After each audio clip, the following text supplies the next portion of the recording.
Habituellement, quand on élève nos enfants, la plupart du temps, le discours qu'on donne souvent, surtout aux jeunes filles, c'est que concentre-toi à l'école et laisse les garçons de côté. En vérité, quand on regarde bien les choses, c'est un discours qui a l'air, qui est rempli de bonnes intentions, dans le sens là où le parent veut que sa fille ou ses filles arrivent à se concentrer sur ce qui est essentiel.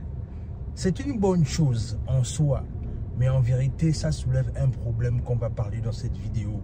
Sur ce, on est... Non, faut pas aller jusque-là, tout de même.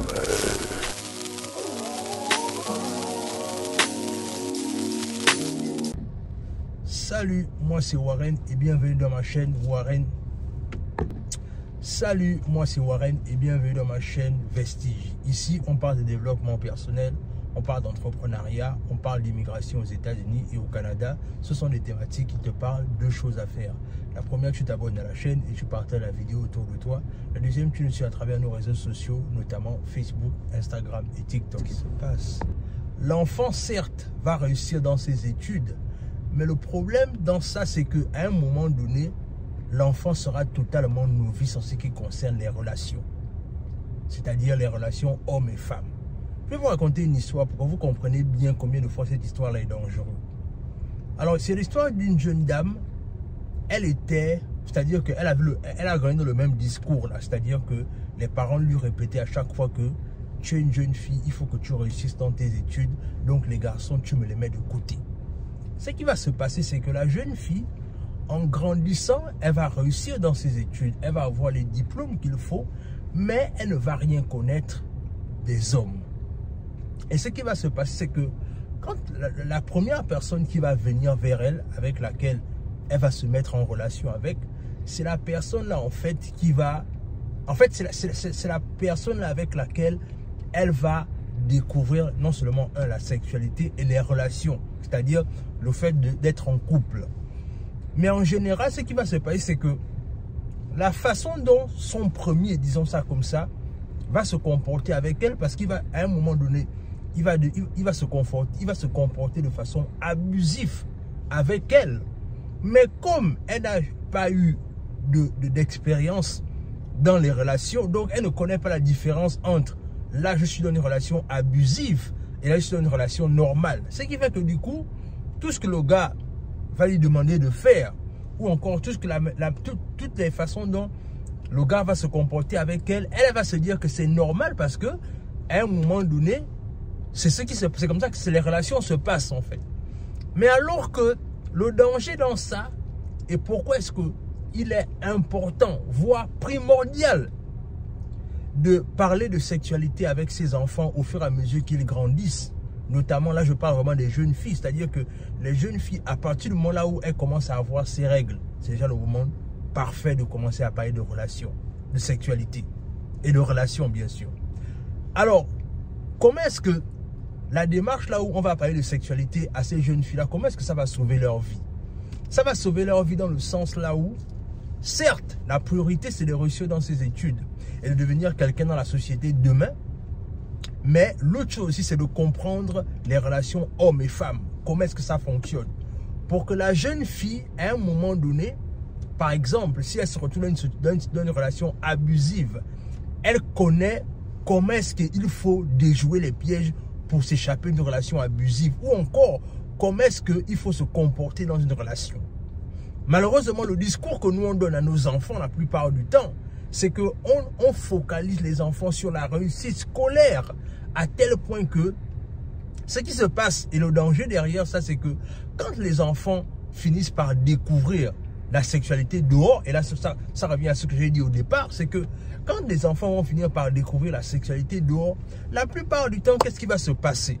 Ce qui va se passer, c'est que la jeune fille qu'on n'avait jamais parlé de sexualité dans la maison, quand elle commence à avoir des rapports sexuels dehors et qu'elle finit par découvrir la sensation que ça donne, la plupart du temps, elle ne va plus écouter ses parents. Elle va devenir rebelle.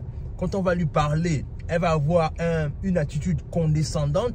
Elle va parler à ses parents avec un certain mépris, simplement parce que il y a certainement peut-être un gars dehors, un petit de sa génération, qui a commencé malheureusement à la toucher, bon gré, mal gré, mais ça lui fait sentir assez particulier ou particulière, peu importe. Mais elle n'écoute plus parce que simplement, ce sont des choses qu'elle n'a jamais découvertes ou encore, ce sont des choses qu'on ne lui a pas parlé dans sa maison.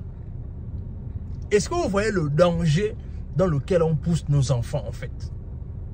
C'est-à-dire, le fait de ne pas parler de sexualité à des enfants alors qu'ils ont déjà l'âge, on est en train de en fait les préparer à ce que demain ils deviennent des rebelles de la société en fait, quand ils vont commencer à découvrir la sexualité. C'est aussi simple que ça. En fait, c'est le discours qui est donné en fait, c'est-à-dire de façon inconsciente, quand les parents sont simplement en train de parler de réussite scolaire, alors qu'en vérité, le discours qu'il faut donner à l'enfant, c'est-à-dire, et là vraiment, c'est vraiment de prendre conscience que nos enfants doivent réussir tant sur le plan scolaire que sur le plan relationnel. En fait, en vérité, on doit préparer nos enfants à réussir leur vie en général. Est-ce que vous voyez la différence? C'est pas seulement leur préparer à réussir leurs études et avoir un bon boulot dans la société, alors que relationnellement parlant, ce sont des gens qui sont démembrés relationnellement parlant, parce que la jeune fille qui a grandi, qui est devenue par exemple ingénieure, elle a réussi dans ses études et qu'on n'a jamais parlé véritablement de sexualité, comment se comporter dans une relation, comment se tenir avec un homme et tout ce qui va avec. Demain, après-demain, quand elle devient une femme dans la société, elle n'aura pas de repères parce qu'elle ne saura même pas comment se comporter dans une relation, parce que malheureusement, papa et maman n'ont pas pris le temps de s'asseoir et de lui donner les bases. Moi, je me souviens, ça c'était l'année passée, j'ai un de mes amis dont la fille s'est mariée à 18 ans.